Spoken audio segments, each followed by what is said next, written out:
If your weight loss has been stalling recently, or if you're in a plateau, then try not to get too worried about it. It's totally okay. You're not failing or anything like that. And actually, in fact, it's a very normal part of the weight loss journey. Usually, it takes patience and consistency with a calorie deficit, plus a few tweaks here and there that can get your progress going again. So let's get right into it. The first thing to do is to actually determine if you're in a plateau. A true weight loss plateau is when your average weekly body weight has not changed for a period of at least 2 weeks. What do I mean by average weekly body weight? Well, it means that you're weighing yourself multiple days a week under similar conditions, preferably right after you wake up and go to the bathroom. And then you take the average of all of the measurements that you took for the week. So let's go into an example.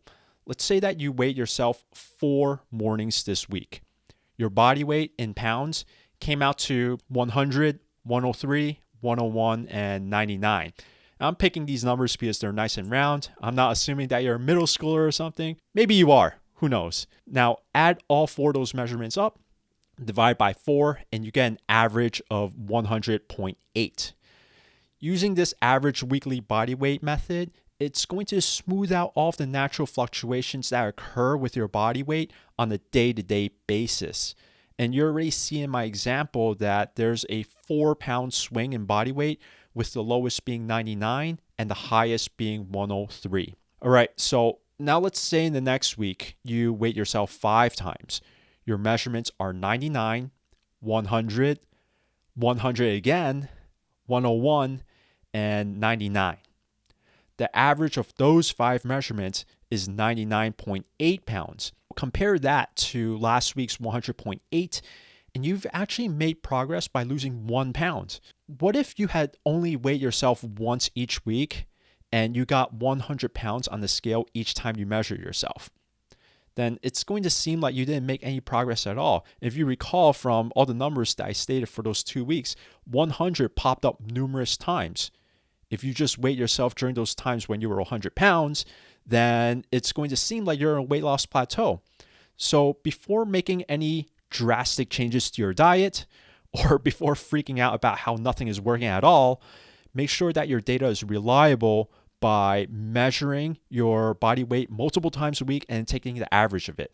This is the average weekly body weight. Let's say that you've been using this method for 3 to 4 weeks and you see absolutely no change in your body weight. That is a true weight loss plateau right there. What's happening here is that over the entire period of 3 to 4 weeks, which is a long period of time, the average amount of calories that you consume was actually within your maintenance calorie range. And if you're eating within your maintenance calories, your body weight is going to stay exactly the same. Again, this doesn't mean that you failed or did everything wrong. You could have had many days where you were very awesome, that you were just completely spot on with your diet, but there might have been several meals or days during those 3 to 4 weeks. And think about it, you have many meals and there are many days during 3 to 4 weeks, and just a few of them may have dramatically driven your average calories way up.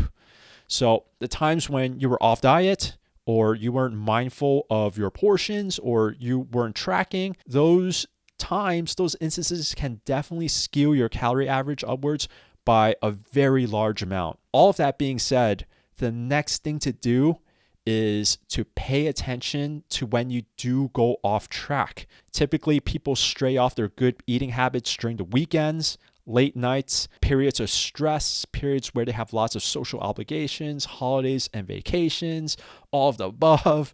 Try to continue to be as mindful of your calories as possible during those times. Try to anticipate when you think you'll go off track and prepare and plan for them. Perhaps what you can do is meal prep in advance, or perhaps you can decide what you're going to order at the restaurant that you're going to ahead of time. Or maybe you can plan to order only half portions instead of the entire full thing. Think about your food decisions ahead of time so that you're going to decrease the chances of making some mindless decision or an emotional decision that's going to end up unfortunately skyrocketing your average calorie consumption. Paying more attention to when you're off track, it might just be enough in order to get you back into a calorie deficit Like I said during the beginning of this video, you don't have to overhaul everything in order to get yourself out of a weight loss plateau. A few tweaks here and there should get the ball rolling again. You might be thinking, Newton, what if I don't go off track at all?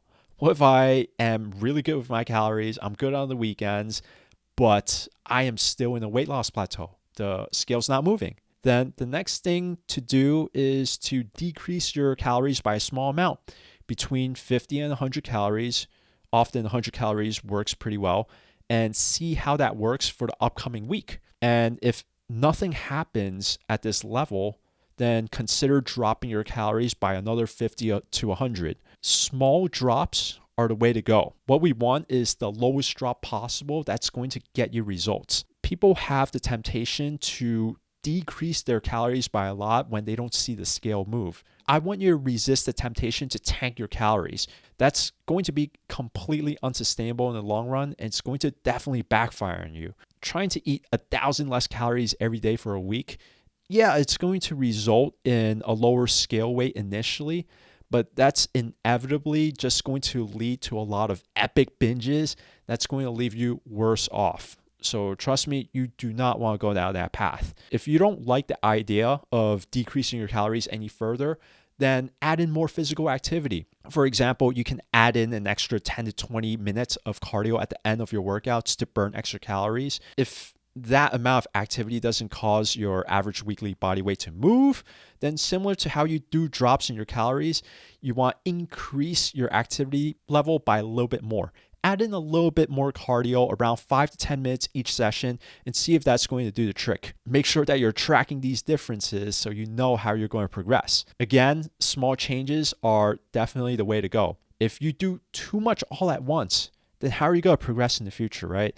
So let's say if you tank your calories by 1,000 because the scale doesn't move, then finally you drop 5 pounds and then the scale doesn't move again, then what are you going to do? Are you going to drop another 500 calories? No. Eventually you're going to run out of space to make the changes necessary. So try to do the least amount possible that's going to generate the results that you want. And once the results stop inevitably because your body's going to adapt, then do a little bit more for progress to happen again. All of this is going to require patience, consistency, vigilance with your eating habits and exercise. You've got be very careful in making your observations and tracking them so that you know what changes you're going to make next, and you know if you're actually in the weight loss plateau, and you know which drops you're going to take when those plateaus inevitably occur. Be happy with all of the decreases that you see in your scale weight. Even if it's just a fraction of a pound in some weeks, it's going to happen. It still indicates that you're in a calorie deficit and you should keep doing what you're doing. Embrace all of the change that you see. Celebrate every success that you have because you can only build on success. Embrace healthy eating and exercise as a lifestyle. And no matter what happens, good or bad, if you're in a weight loss plateau or not, the journey still continues. For those of you who are new to my channel, my name is Newton Kwong. I am a certified nutrition coach and personal trainer. I post weekly videos about weight loss, nutrition, and exercise. So if you enjoyed this video and you got value out of it, then please consider subscribing to my channel, liking this video, and also leaving a comment for the algorithm. It'll definitely help me out, and I thank you in advance for doing that. If you need more help with your nutrition, exercise, and health, I have a link for my coaching down in the description below. I appreciate you so much, and I'll see you in the next one. Peace.